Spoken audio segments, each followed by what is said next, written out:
तो ये पहले आप भूल जो करते हैं इसको छोड़ दीजिए पिताजी, गोकर्ण जी कह रहे हैं। ये हाड़ मांस का जो शरीर है ये आपका नहीं है। रत्नावली ने कहा तुलसी बाबा से, अस्ति चरममय देह मम तामे ऐसी प्रीत, ऐसी जो श्री राम में तो हो तन तय भव भी। यदि ये हाड़ मांस के शरीर से प्रेम करके ये प्रेम नहीं है, ये तो धोखा है, क्योंकि प्रेम में त्याग होता है। आप रात्रि में यहाँ मिलने आ गए, अगर इससे थोड़ा कम भी प्रेम यदि भगवान श्री राम से करते ना, आपको डरने की आवश्यकता नहीं होती, आपको कहीं डर नहीं लगता। वहां से तुलसीदास जी समझ गए, पिताजी आपको ये समझना होगा। और धर्मम भजस्व सततम तेज लोक धर्मान, सेवस्व साधु पुरुषांग यही काम तृष्णा, अन्यस्त दोष गुण चिंतन माश मुक्तवा, सेवा कथा रस महो नितरम पिबत्तो। ये बढ़िया मकान बना करके सुंदर वस्त्र पहन के समाज में बैठना उठना, ये एक धर्म है, लौकिक धर्म कहलाता है, ये भी आवश्यक है। पूरा दिन दुकान पे बैठ के धनार्जन करना या किसी भी कर्म के द्वारा पैसे कमा करके लाना, घर में व्यय करना, एक धर्म है, लौकिक धर्म है। लेकिन ये सब करते करते कभी निष्कामता आ जाए और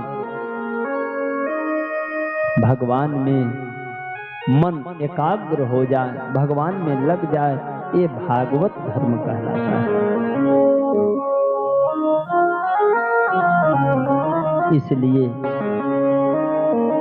किसी के न गुण को देखिए। यदि वास्तव में आपको ऊपर जाना है पिताजी, भगवान को पाना है, ऐसे नहीं मिलेंगे। भगवान बैठ करके कथा सुन लेने से केवल, जैसे बहुत जगह हम सुनते हैं, भागवत में लिखा भी है कि आधा श्लोक सुन लीजिए भगवान मिल जाएंगे। तो आधा श्लोक सुनने का मतलब ये नहीं है, इसका मतलब ये है कि न आप किसी के दोष को देखिए, न आप किसी के गुण को देखिए। यदि देखते हैं तो केवल देखिए, गुण को देख करके आसक्त मत हो जाइए और दोष को देख करके द्वेष मत करिए। क्यों? कि यदि गुण को देखकर आसक्त होएंगे ना तो भी वो नुकसानदायक है। ये बड़े बड़े संत आज जो जेल में हैं, उसमें केवल उन लोगों की गलती नहीं है, उसमें हम लोगों की भी गलती है। यदि उन लोगों के वो सिद्धि को देखकर हम आसक्त नहीं हुए होते और उस आसक्ति में पड़ के 1 लाख 2 लाख 10 लाख 20 लाख चेला नहीं बने होते, तो उनको अभिमान नहीं हुआ होता और वो अभिमान पतन नहीं कराया होता और आज वहां नहीं होते। यदि वेद शास्त्र से हम चलते तो चाहे हमारे पास कोई भी सिद्धि आ जाए, लेकिन एक ही दृष्टि से देखिए, आप आसक्त मत होइए। आसक्त होना है तो भगवान में होइए महाराज। और किसी के दोष को देखकर द्वेष भी मत करिए, क्योंकि द्वेष करेंगे, आसक्त होंगे तो आसक्त और द्वेष ये दोनों एक ही जैसा बंधन में डालता है।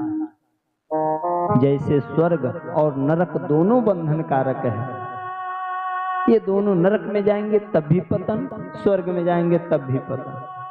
वैसे ही दोष देखेंगे तब भी गड़बड़ और गुण को देखेंगे तब भी गड़बड़।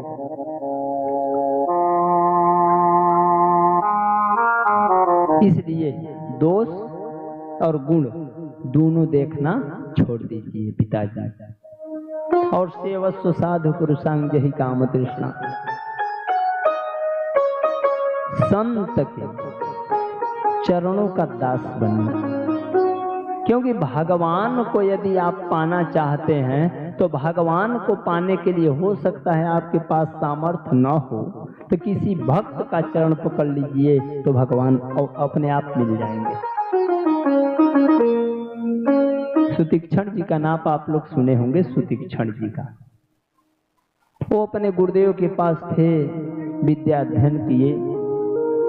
आने लगे तो कहे गुरुदेव मैं क्या दे दूं? वो कहे कि नहीं नहीं हमको कुछ नहीं चाहिए। तो कहे नहीं कुछ देना चाहते हैं? तो कहे यदि देना चाहते हो, वो समझ गए थे भगवान का पक्का भक्त है, हम गुरु हैं लेकिन हमसे ज्यादा भक्ति इसका है।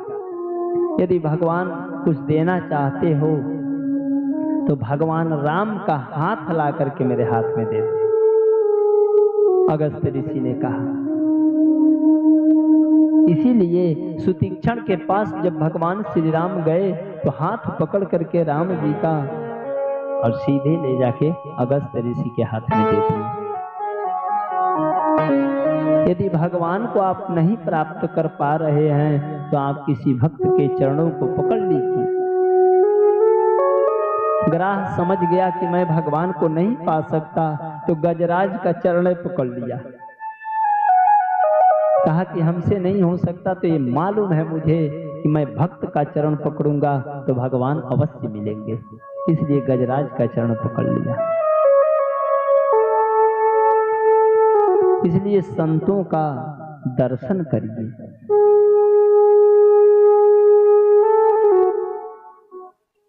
संतों की वाणी सुनिए और उसको मानिए। संत परिवेश का आदर करिए। इस समय ये बड़ा चल रहा है कि ये पहना है वस्त्र लेकिन संत नहीं है, डाकू है।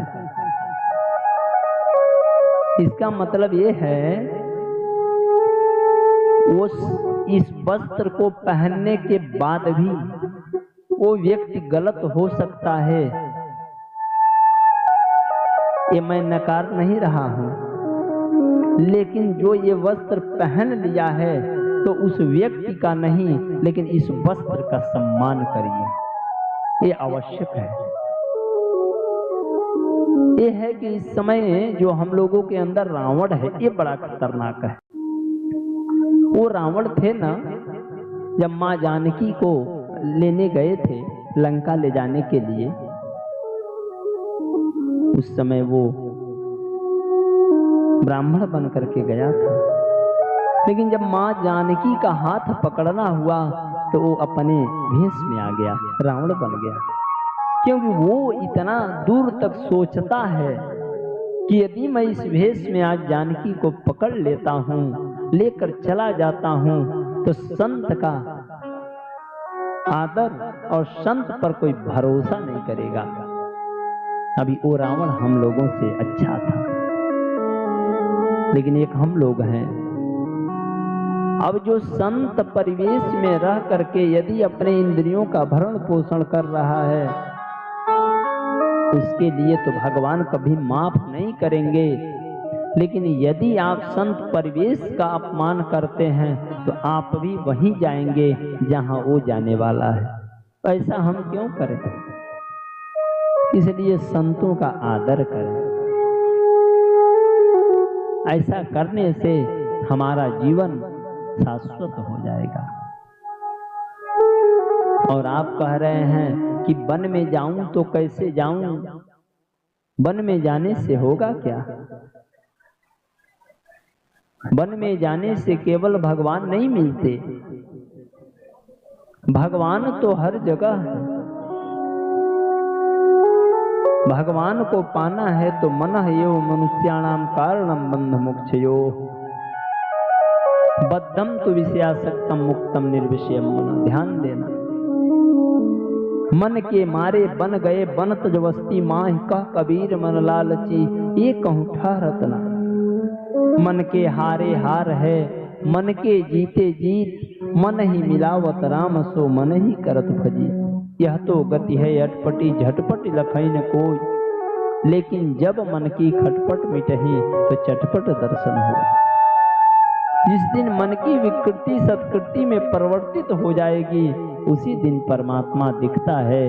अन्यथा दूध में, समस्त दूध में, जो दूध हम लोग दूहते हैं वो समस्त दूध में घी है, लेकिन घी आप दिखा नहीं सकते।